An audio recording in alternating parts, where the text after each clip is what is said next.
वाकई बहुत बुरी बात है कि एक स्कूल बनाने की कोशिश की और वक्त की ज़मीन थी, यहाँ के कुछ चंद मफाद परस्तों ने उसे रुकवा दिया, जो बहुत गंदा काम किया। गर्दी करते हैं उनसे कौन हिल, पूरे गांव की बात है, अफसोस की बात है। नमस्कार, आप देख रहे हैं सहारा न्यूज़ 24। आज हम मौजूद हैं उत्तर प्रदेश बागपत के एक ऐतिहासिक कस्बा रटोल के अंदर, जहां तकरीबन 2000 से 2500 साल का इतिहास को समेटे हुए ये वो कस्बा है जिसने अपनी पहचान बनाई है आम के क्षेत्र में। विश्व प्रसिद्ध आम का जब भी जिक्र आता है तो लोग कस्बा रटोल का नाम लेना नहीं भूलते हैं। आज हम उस हवेली के अंदर जो शीश महल के नाम से जाना जाता है, पिछले 300 वर्ष से एक ऐसी पहचान लिए हुए है, आज हम उसे दिखाने की कोशिश कर रहे हैं कि उस पहचान को समेटे हुए है कि जिसके अंदर कई सारे इतिहास अपने अंदर संजोए हुए हैं। आज हम यहाँ आकर एक बात लगातार आलोचक इस बात को कहते आए हैं कि मीडिया हमेशा से आलोचनात्मक दृष्टिकोण अपनाता है कि हम इस कस्बे का वो सुनहरी रंग दिखाने की कोशिश करेंगे जिसको डेवलप करने के लिए कई सारे नेतागण और यहाँ के तहसीलदार हों या पूर्व मिनिस्टर हो या कई सारे ज़िला पंचायत सदस्य हो, इन सब ने मिलकर एक खूबसूरत गुलदस्ता बनाने की कोशिश की है। और इस कस्बे में जहाँ गंदगी के ढेर की बात करता है सहारा न्यूज़ 24, जहाँ पानी आ जाता है 4-4 फुट की, उसकी बात करता है, तो सहारा न्यूज़ 24 अपनी इस जिम्मेदारी को भी निभाता है कि वो कस्बा रटोल की इस साख को ऊपर उठाने के लिए अब तक किए गए डेवलपमेंट के बारे में लोगों को बताए और इसकी जो एक पहचान है विश्व प्रसिद्ध आम के लिए, उसके लिए किसने क्या योगदान दिया है और उसके बारे में आज हम डिटेल से जानने और समझने की कोशिश करते हैं। पूर्व सिंचाई मंत्री डॉक्टर मेराजुद्दीन साहब से मिलकर आज हम जानने की कोशिश करेंगे कि अब तक आपने इस कस्बे को क्या दिया और आगामी योजना क्या है, जिससे एक खूबसूरत कस्बा एक रोल मॉडल बने और जो पश्चिम उत्तर प्रदेश के एक पहचान बन जाए कि एक मंत्री का गांव इस तरह का होता है। और एक मैटर अभी इससे पहले भी हमने आरएलडी और बीजेपी गठबंधन पर बातचीत की जिसमें पूर्व मंत्री डॉक्टर मेराजुद्दीन ने अपने खुलकर विचार रखे थे, लेकिन आज एक बड़े डेवलपमेंट की बात जो है आज हम इनसे जानने की कोशिश करेंगे।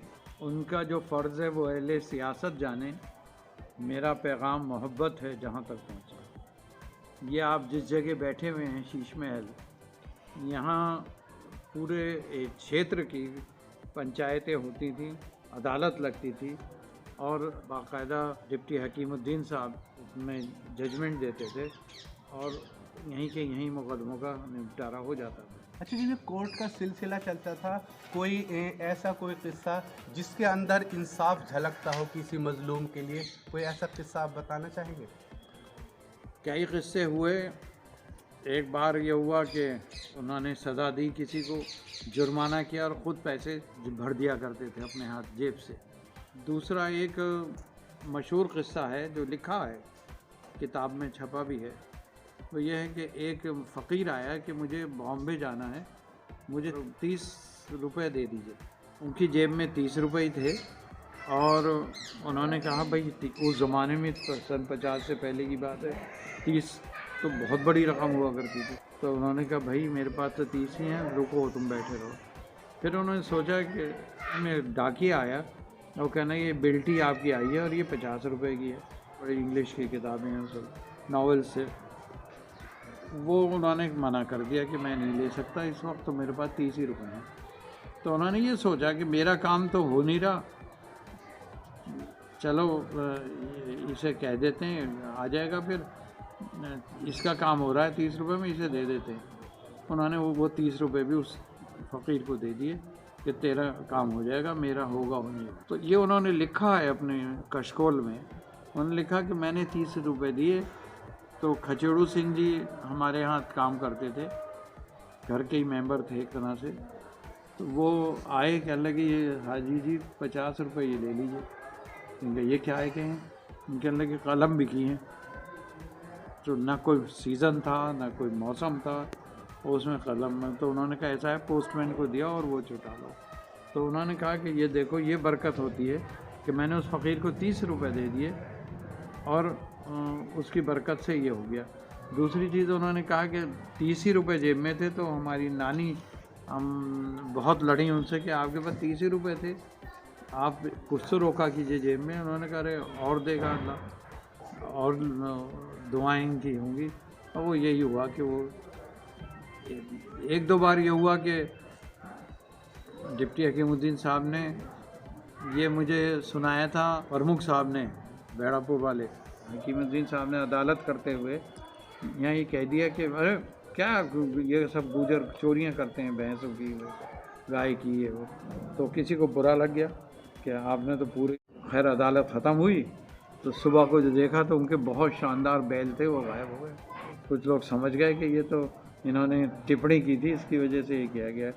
खैर उन्होंने सुबह चौधराट को बुलाया, गुजरों के अच्छे लोगों को बुलाया कि भाई मेरे बैल गायब हो गए। तो इनका लगा कि आपने भी तो ऐसी बात कह दी थी। इनका अच्छा भाई मैं अल्फाज वापस लेता हूँ, अब तो बैल मंगवा दो। इनका हाँ मंगवाते हैं। खैर वो बैल आ गए फ़ौरन। तो उन्होंने कहा ना तो पैड़ थी ना निशान थे, ये चोरी कैसे हुए यहाँ घर में बंधे हुए। तो उन्होंने कहा कि हाँ वो दोबड़ा लाए थे, वो बिछाते थे, उस पर बैल लगाते थे, फिर एक और बिछाते थे आगे, फिर उस पर ले जाते थे। तो निशान नहीं बनने दिए और वो ले गए नहर में को, और नहर से कुदा दिए। तो ये यहाँ की खूबी थी, प्यार मोहब्बत बहुत था आपस में। कोई गांव ऐसा आसपास का नहीं था जहाँ शादी होती थी तो कभी भात नहीं जाता था या कोई ताल्लुक़ रहता था। जितने ये नेकपुर के त्यागी थे हमारे यहाँ, बाकायदा घर पे मेरठ भी आके भात देते थे हमारे यहाँ। तो ये प्यार मोहब्बत था, ये आपसी भाईचारा था, और वही अब कायम रहना चाहिए, वही ज़िंदा रहता है।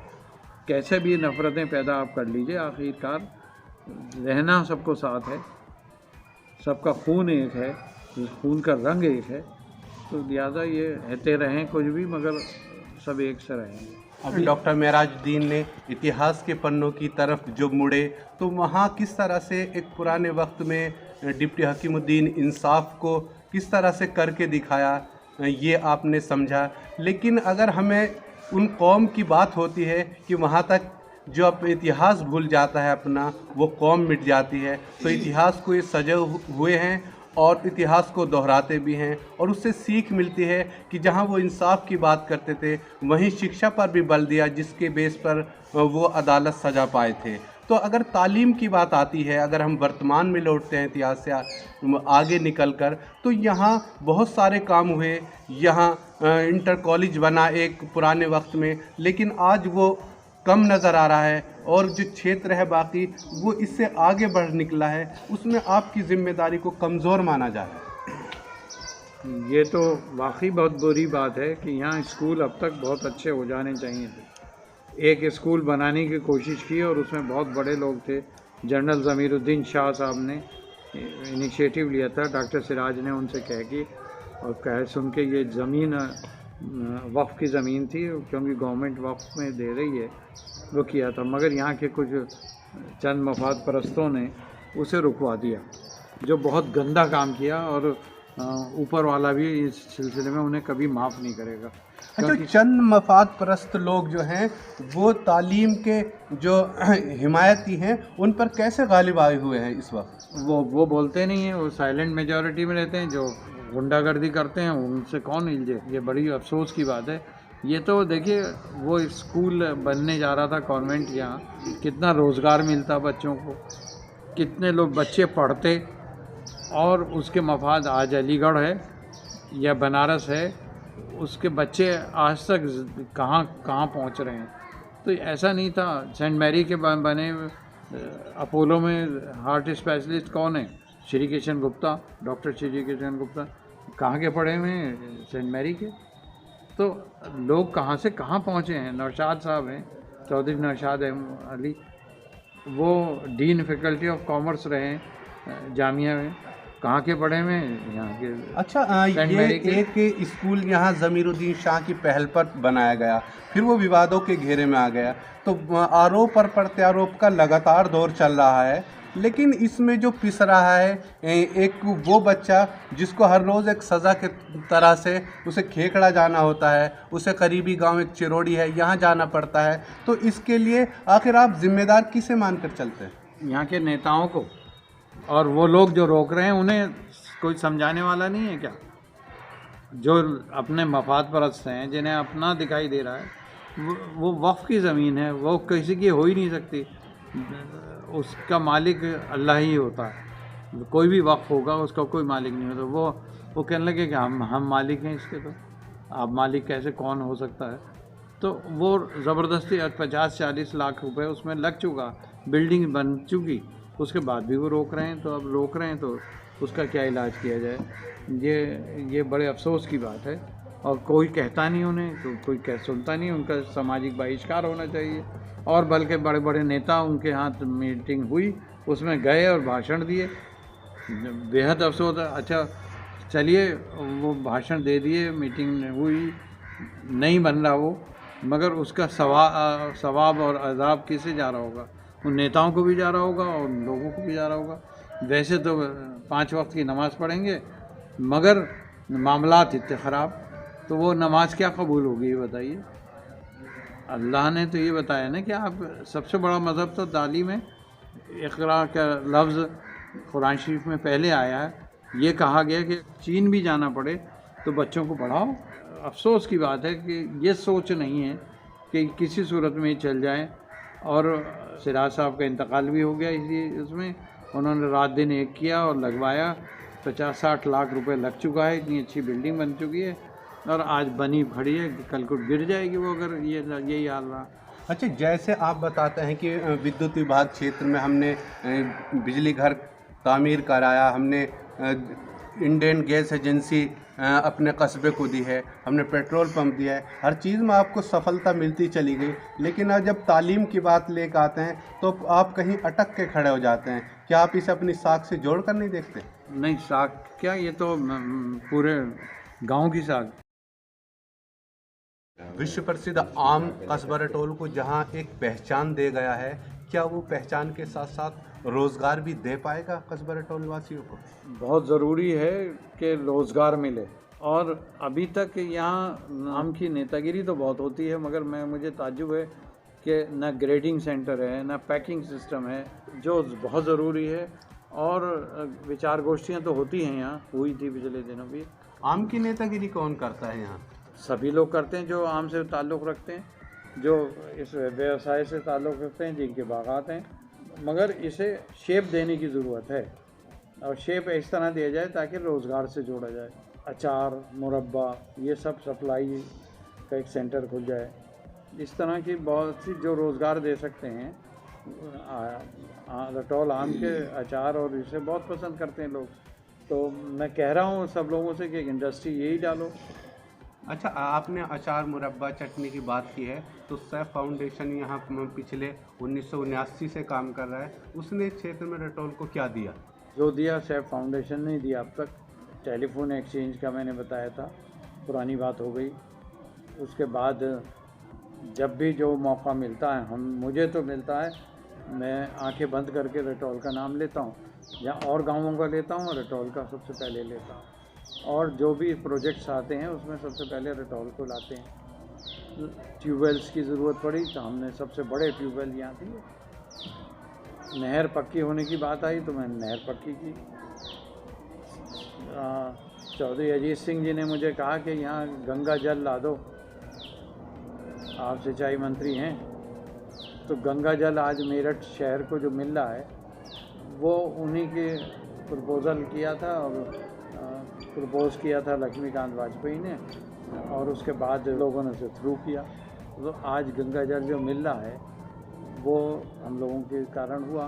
तो इसी तरह के प्रोजेक्ट्स दिमाग में रहें। एक इंस्टीट्यूट की, वाटर इंस्टीट्यूट की बात आई जो कहीं दूसरी तरफ था पूर्वांचल में, हमने उसे भोले की झाल पर दे दिया। अब जहाँ ज़रूरत होती है वो करना चाहिए। नालियाँ पक्की होने की थी, हमने करा दी, ज़्यादातर पक्की हुई जो नहर से आती थी। तो ये दिमाग में विकास रहे और अब तो चेयरमैन ही यहाँ हो गई है, नगर पालिका परिषद हो गई है। तो इन लोगों को चाहिए कि बहुत से छोटे छोटे प्रोजेक्ट्स लाते रहें ताकि लोगों को काम होता रहे। और मैं अब सबसे पहले हॉस्पिटल के चक्कर में हूँ कि हॉस्पिटल अगले साल तक आ जाए, ताकि वो प्राइवेट ही आ जाए कोई।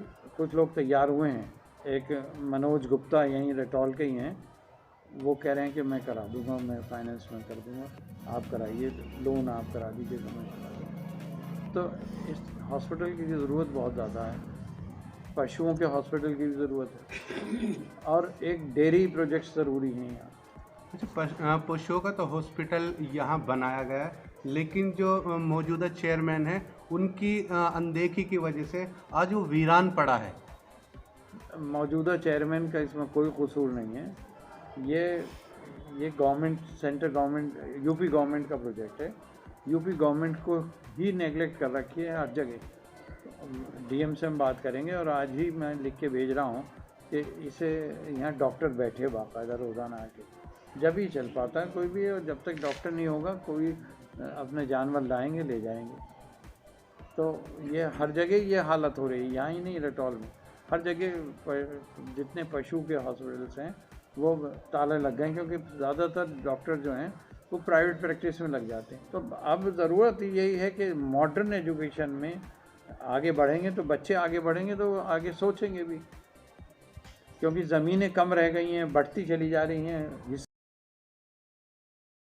हमारी ऐसी ही दिलचस्प वीडियो को देखने के लिए हमारे चैनल सहारा न्यूज़ 24 को सब्सक्राइब करें, लाइक करें, शेयर करें।